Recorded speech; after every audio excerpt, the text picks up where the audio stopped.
Hey guys, thank you so much for joining us again for this New Life Wellness podcast. On today's episode, I get to sit with the amazing Brittany, who is a liquid breathwork expert, along with Reiki, and then you dabble in sound bowls as well. Yes, is that correct? Yes, absolutely. Awesome. Well, do you want to give us a little intro about yourself? Maybe tell us a little bit about kind of your story. Yeah, sure. Thank you so much for having me today. I am a single mom. I am a Reiki master, breathwork facilitator, getting really interested in the sound and really wanting to dive into that more. But my background is in nutrition and functional medicine, actually. Oh, really? And that journey of becoming an entrepreneur in that space really awoken me to a personal development and spiritual growth journey, which led me down the path of energy healing and breath. And okay. As I was working with, a lot of sick clients, anyways, I started to see that it wasn't just like a nutrition and lifestyle problem. It was these, traumas, these wounds that were impacting them, leading to dis-ease within the body. And that kind of propelled me into this direction. Wow, that's amazing. Do you feel like, because obviously when we're looking at breath work, I've attended one of your classes. For people who don't quite maybe understand or haven't been experienced to that, it's utilizing meditation and breath to kind of allow energy to clear. Yeah. Do you feel like your history in functional medicine and everything on like that sphere plays a part in like helping you kind of understand the energies and stuff? Do you feel like it has carryover? Absolutely. Especially like for breath work, like when I'm explaining in class or when I'm explaining to my clients, like not only are there these emotional benefits of being able to like release trauma Right. and, let stuff go and then relax, but there's also so many physical benefits to breath work as well, like including improving heart rate variability, cellular detoxification. It helps improve your vagus nerve, especially, on your exhales, if you're, toning that so that, strengthens that gut brain connection. So I think it totally like pairs well, because I was always, as a nutrition, coach and facilitator, I was always a holistic nutrition person, knowing that we also needed the things outside of, just diet and the gym to truly be healthy. So yeah, I definitely think they overlap. Nice. No, I think that's pretty awesome. I think there's a lot of ways that perhaps, we get into this rhythm, and with this, especially in like functional medicine, when you're in that nutritionist space, when you're in some of those spaces, a lot of people don't really take the holistic approach. They really just kind of look at the data-driven approach, which doesn't always account for the uniqueness and the variability within an individual's like experience. There's a lot of ways that like you and I might present very similar, but like we deal with different things, and there's a lot of ways like our nutrition or what our bodies can handle. Like I might be able to eat foods because of my genealogy that are like more attuned to like my ancestors, and that might be your like worst nightmare and stomach aches, and it might be the reverse as well. Yeah, absolutely. And I think everything needs to be personalized. We are individuals. We are all different. Everybody's going to react to different modalities, different diets, different energies. Like we're all unique. And so I think, the future of healing, the future of medicine is having that unique approach. Like I never was a nutritionist who was like one diet fits all, like, oh, you need to be on keto, or, Right. I've done keto, I've done carnivore a couple of times. Same. I also used to be a vegetarian, like, so like I know now like what works for my body and what foods make me feel good and what foods make me not feel great. And Right. So I want to avoid more of those foods that don't make me feel great and include more of those foods that do. And so, I think for anybody, having that individual approach, finding what works for you, not following like the pack or not following like this because it's a fad right now. Try breath work is like the buzz right now. So is sound, but these are like amazing modalities. So I encourage anyone, like, try it, see what you like, and attend a couple different ones, because every facilitator is going to do their class differently. You know? Kind of bring their unique approach Right. to it, because obviously if people have different experience, Yep. they like, we all kind of do what makes sense to us along with what we've been taught. Yeah. So Yeah. what's your favorite part about breath work? Like, what's your favorite thing? The way people like respond after class. They're like, Really? whoa, especially like for someone who's never done breath work before, they're just like, I didn't know you could do that through breathing. You know, like they're like, I was seeing colors. I was, you know, like you can have such like profound experiences just from breathing. And like, it's literally the first thing we do when we like Pop out, you know, and into the last world. thing we do when we leave. And we do it all the time in between, but we never really like think about it or consciously try to do it. And when we have that presence and we consciously focus on the breath, like it is so powerful. Like, and I just love the way people are just like so shocked. They're like, oh my God, like I didn't know you could do that with breathing. You know, like I saw things. yeah, you know, so that's like my favorite. That's part about amazing. that. Do you find that often that people kind of have, you know, that varied experience where they come up and they're like really surprised with it? Oh yeah, absolutely. Like so class this last Sunday, within a couple hours, she was brand new to breathwork. Like she texted me, she's like, do you have an email list or like a text thread I can subscribe to? She's like, I am addicted to breathwork. Like, I can't believe this. Like I'm, you know, and I'm like, yes, like I want everybody to just breathe. Yeah. Get better at understanding your breath. And I think it's like a lot of what we've talked about within kind of like the nutrition and everything is something where you take more of an awareness to that. Like you take an awareness to diet, understand that there's pushes and pulls and, you know, things that you can modify. And I think awareness of breath is one of the things that I personally like really gained from going to a variety of different breath works. Is the just the awareness that you can be aware of your breath all the time. You can increase like your own focus, your own like internal connectivity. You can tap in with the body. You can get yourself slightly more alert. Like there's all of these things, and it's so funny too. I'm just now remembering this.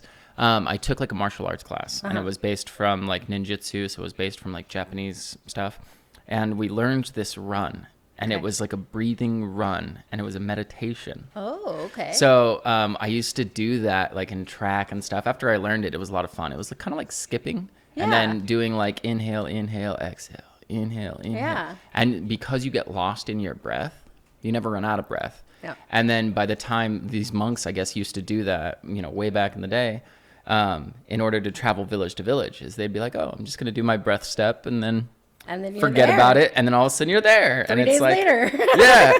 And so it's kind of like that for me sometimes, and I didn't really relate that until kind of this moment. But yeah, That's the so cool. the focus that you can get from breathing. Yeah, it can just bring you back into the present moment. I mean, it can help you, you know, calm down from a stressful situation. It can, you know, help bring gratitude, clarity, like so much. I mean, the breath is so powerful, but yes, it begins with just that awareness, that simple awareness. Like, whoa, I'm breathing. Whoa, where is it going? Like, you know? No, that's amazing. And it like, because it obviously works. It's like a body's regulating system. It helps the emotions. It helps the mind. Yep. And so it seems like there's so many different ways that it can be useful based on what the person's internally experiencing. Like you learn a skill around like using a hammer. Yeah. You can use a hammer wherever you want. Yep. Like it's exactly. You never know what you're going to run into. And the breath is the best tool because it literally comes with us everywhere we go, and we don't have to pay for it, and it's just there. And you know, it's free real estate. Yeah, it's available to us at any point in time, no matter where we are. It's free. You know, that's amazing. Yeah. No, I'm definitely for that. And then you also mentioned Reiki. Mm-hmm. So I've heard a lot from Reiki. I kind of understand that it's like energy work. There's different levels to it. You know, I've had some awesome experience kind of with you, where you're kind of coming around and moving energy. What's that like? What's your favorite thing about that? being able to just clear things from people that they didn't even know were like impacting them, or didn't realize that that was the thing impacting them. Maybe they've, tried journaling and meditation and all of these things, and we can have these blocks in, our physical body, but also our energetic body that can be ancestral. They can be from our past lives, so using Reiki energy is really helping move all of those blocks, balancing the chakras, clearing everything out. And people, they feel really, really relaxed during the session. And oftentimes too, people will have very interesting experiences while they're on the table. They may travel somewhere, they may have a loved one, come to them, they might see colors, different, have different experiences. But, it's really just a way. We're bombarded with so much energy all the time. Like we all should be doing things like Reiki regularly, like just clearing. General like maintenance. Like clearing out your clearing out your energy field, just and I do that all the time. I'm constantly moving my energy, and that's how I start my day. I bring down the energy that I want to create for the day, and I put it in my field. No, it's amazing. So I mean, energy work and Reiki's great. What I've come to realize, technically Reiki is only about 100 or so years old, but hands-on healing is an ancient healing modality. So it's for me, it was more of a remembering of something that I had done for a very long time, as opposed to doing the Reiki just how I was taught. Right. Yeah. Kind of bringing that intuitive nature into what, I was like, again, is taught. I remember this. Like, this is what I do, And so I do a lot of things. And it's funny because, other Reiki people that I know, they're like, oh, yeah, I don't do it how I was taught either. I was like, okay, it's not just me. It is that intuitive, remembering. And yeah, no, that's super cool. I once saw, and like, I've had my own experience kind of with understanding energies, and I don't really have names for a lot of the stuff. And I've come to find out that there's like names already prescribed for things. And I'm like, oh, I know that. Yeah. And people are like, what the heck? Like, did you study that? And I'm like, no, I just kind of remember it.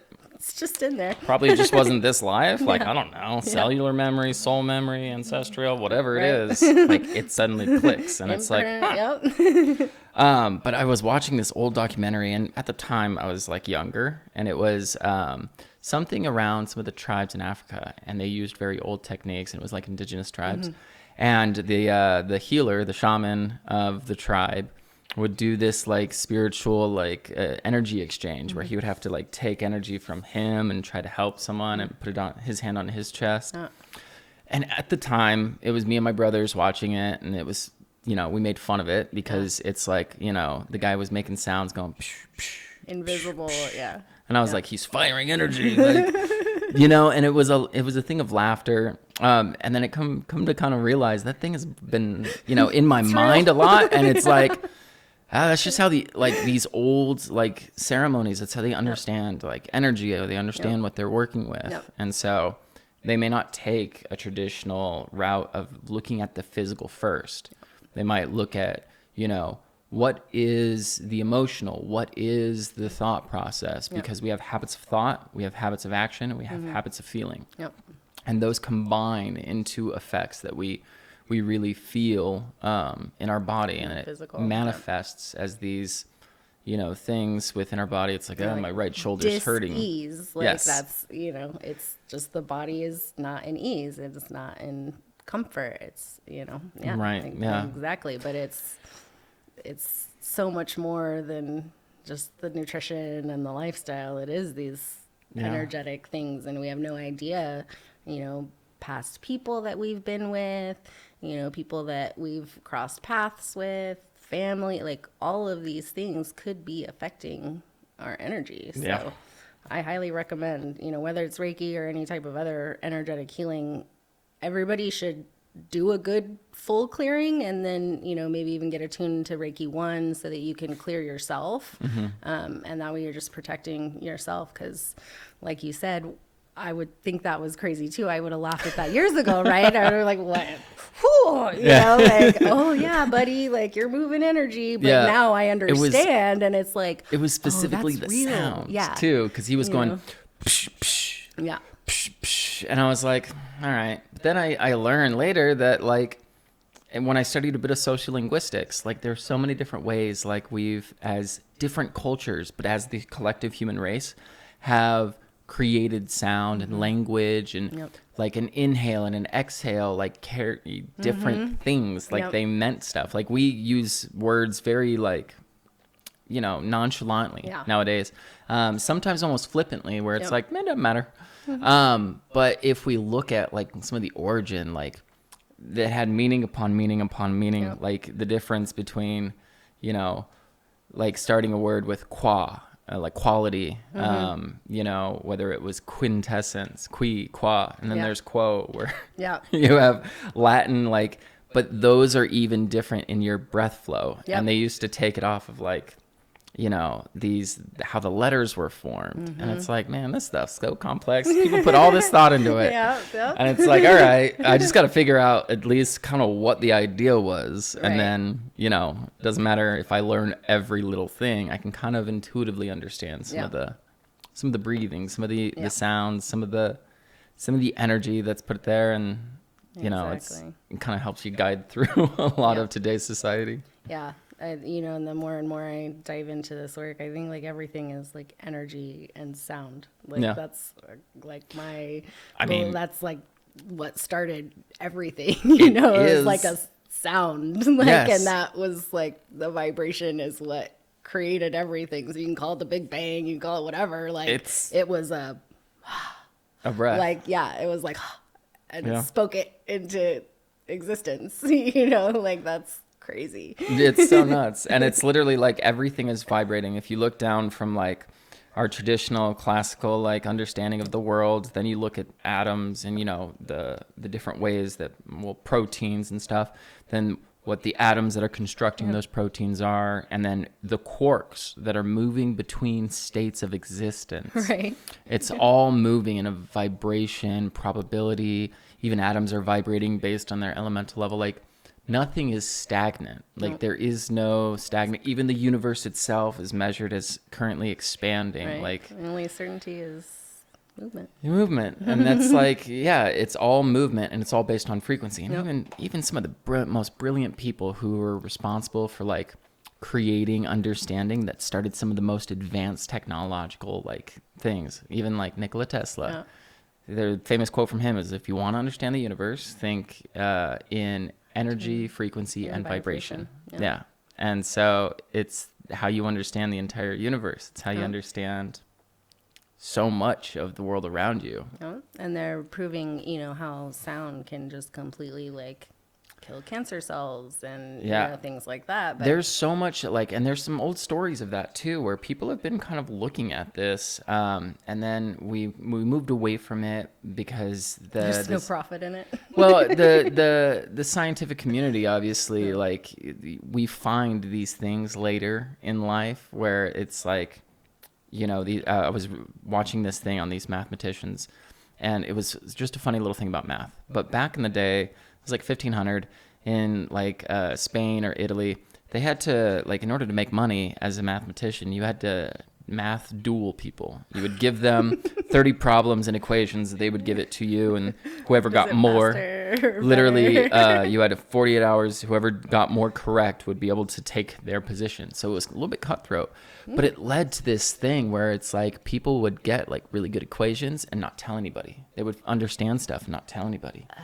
And so sometimes, like, you know, when you put something out and everybody in the community laughs about it, and then like 100 years later, it's like, oh my gosh, they were right.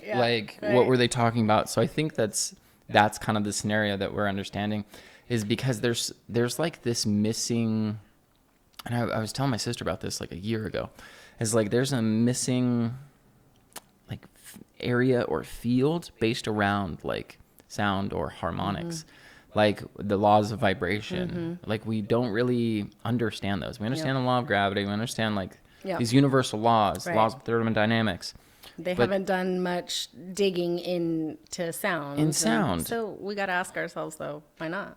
Well, I mean, I think It's it's because they're I trying think to it's prevent us from knowing something about the importance of sound, I mean, probably. it could be something like that. What I like to think is that I'm a much more positive person. I would like to think that it's given to people of, you know, this understanding, like the people who are really passionate about this are going to find and be able to quantify and be able to prove beyond like anyone's doubt that it's not just some thing. It's becoming very widespread where people are really beginning to understand this, and that's where it gets to open up. And then we are the experts in certain areas where it's like this new age is there to fix things and show things and Coming discover back to those the things that the ancients knew worked. Yeah. You know, I always found it really interesting because we have this connected society, and if we look over time, we have this push towards like building and changing society in order to survive and in order to move things forward. We see almost this disconnection, and I think it's really funny because you have this disconnection in order to progress, and then it seems like it would be a reconnection in order to be as advanced as we were, but as connected as we were, like more advanced than we were, but more like as connected as we were. yeah. And I'm excited to see if this is that's something that the future holds, which I'm betting it does. I believe so as well. 'Cause, Yeah. you know, what we've seen currently is kind of the opposite, right? We got more technologically advanced, and Right. social media made us far less social in real life, and we need those human connections. And so it is like that, almost like that de-evolution of going back. Yes, we still have the technology and those things that we can utilize, but going back to those ancient practices, going back to eating real whole food, being in community, you know, focusing on our sleep, being in cycles with the weather and, you know, the moon, and, you know, really getting back to our roots as humans and what makes us thrive, while also having some really cool technology, right? Yeah. Like that's I imagine that's kind of like what the aliens are, you know, doing right now. I mean, like they're genuinely. advanced, but they're also, you know, they're technologically advanced, but they're also, you know, spiritually advanced too. And so I think that is the trajectory that we are on.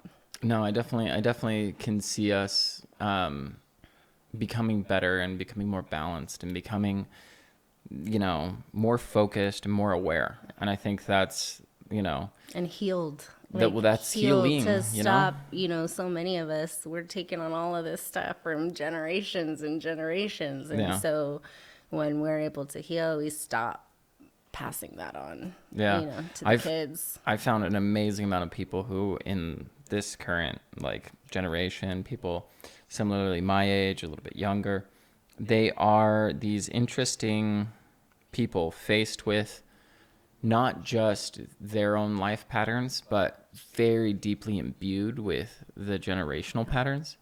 My mom just used to do this. I just do this. Like my dad used to do this. My grandpa did this. Like everyone learned these patterns. And I find so many people being able to like rewrite those patterns and kind of break those chains. Yep. And I find that absolutely fascinating that's a pattern that we're seeing so much, which is why I'm thinking like, okay, if I keep seeing this pattern and it's like, I only see this small piece of the world, but I know that I keep coming across people. It's like little flowers are moving and becoming, it's like mycelial networks. Like they're all connected. There's little clusters of things.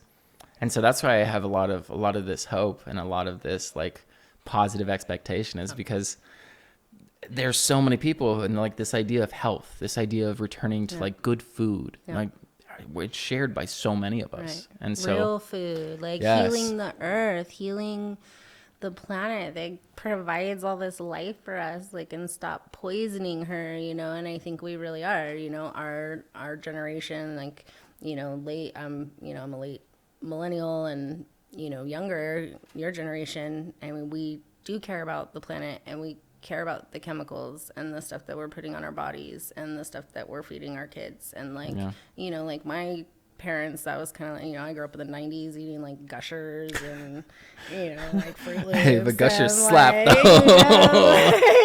You know, like, And that was just kind of like the culture. That Yeah. was like the highly processed like food. I mean, that was just what most kids in the 90s like ate. Well, and you it was know? exciting. We didn't really see it Yeah. as like not real food. Yeah. But we Oh, didn't. that was food. Yeah, Yeah. we didn't know Yeah. because like you eat it and it's Yeah, but now we're this like waking idea. up and we're like, oh yeah, everybody's sick and unhealthy Yeah. and nobody feels good and everybody, yeah. So we have to do something different. I Yeah. don't think that we can continue. We would destroy ourselves, and I know that that's happened on the planet before, but I don't think that's where we're going. I don't either. We're flipping this around. And, Yeah, I think there's a lot of us that are Yeah. There's too aware many of of us. these, Yeah. aware of this fact and don't want it to We want move. to heal, and we want to know like who we are. We want to know why all of this stuff, so people are really, and I think that, is part of the collective consciousness, awakening. So more people just keep asking more questions Poppin'. and wanting to know like, wait, this is like not it, right? Like this like can't be it, No, it's something where it's not yet, the story isn't yet finished, and it's not as foretold as we think. Yeah. So I think that's one of the amazing things is we're actively writing it, and Yep. it takes a while for us to realize like, oh, we matter, like individually, like I matter. I matter enough to bring these ideas to something. Like I have the ability to change stuff. Yeah, So absolutely. It's taking back that personal power, because I think so many of us have given it away for so long to governments, families, people, everybody at religion, everybody outside of ourselves. that we're told to and, that are more experienced. But Yeah. as we get older, we start to realize Yeah. we're all just winging it. Yeah. Like many of us don't really have an idea of how things go. No. We're intuitively trying to understand and create patterns and We're figuring it out, and that's why I was so grateful.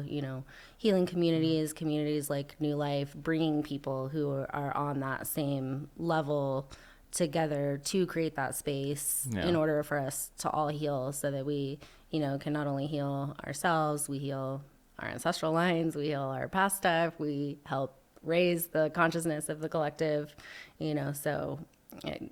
These types of things are really good, and we need to see more of this type of stuff so that we all have the space to heal and create that world that we all want to see. absolutely.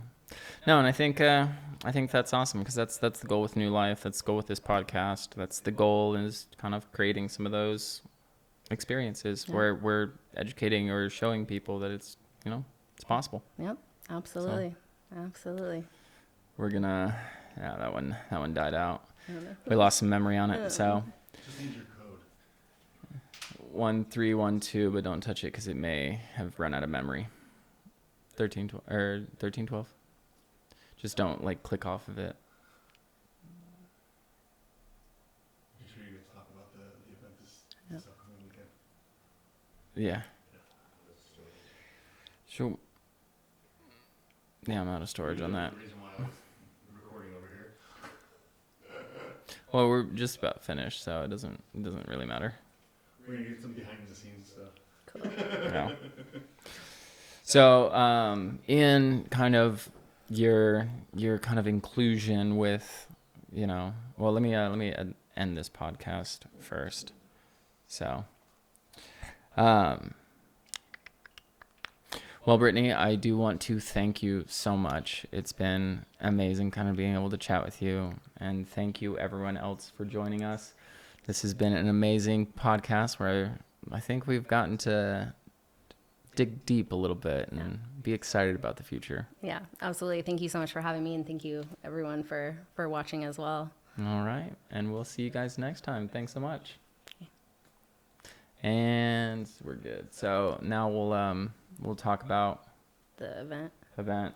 So, and we'll kind of just clip this, so it's just like our conversation. Okay. So, what kind of I know that you're doing an event coming up here with some of the micro events, some of the events that we've been putting on with New Life, kind of bringing that idea, the podcast, the events, more to kind of the communities around us. Yeah, absolutely. I think that's so important, creating these spaces for people to come together to heal. I think so many more people are really waking up, and they don't want to do the things kind of that like we all did when we were young. You know, it's like we're over the partying and the drinking and the like, we're ready to like awaken and find our true selves and like dig deep instead of these superficial, you know, relationships and things that we do. So I love these, you know, communities and bringing it to the community of just this beautiful space to allow people to heal and connect with other people who are on that same journey. Heck yeah. And so this upcoming event, it's going to be liquid breath work. Yes. That sounds... So liquid breathwork. I trained with a really amazing mentor, Ryan McBurney. He trained with somatic and Wim Hof and holotropic. So he kind of combined all of those into liquids. So it's all about, you know, like your experience, what your body needs. I know a lot of people kind of freak out about breath work if they see something, you know, online about somatic breath work and everybody's screaming and crying, and that can kind of scare some people. And I'll tell you, that type of breath work can be fantastic. It can be so healing. It's great, but breath work doesn't have to be like that. So it is all about, you know, making the breath liquid and doing what feels good for your body and your spirit in that moment. Awesome. Well, that'll be amazing. The date is going to be the 22nd, Yes. March 22nd. Yes. All right. Super excited. Awesome. Yeah. I think that's going to be really fun. Is that at the Arizona Center? Yes. Ooh. All right. Well, I think that'll be really, really awesome. It's a free community event. We definitely think people should at least give it a shot. It's Absolutely. a lot of fun. Come breathe. We'll do a little energy work. We'll That's have right. some You sound. have some Reiki and some sound bowl kind of combination as well. It'll be a great time, a great experience, you know. You're just cooking up the best kind of dish for people. A little treat, maybe a cheesecake or two. Yeah. So awesome. Well, that's amazing to hear. I look forward to kind of being there. Yeah. Awesome. Thank you. I look forward to having you. Awesome.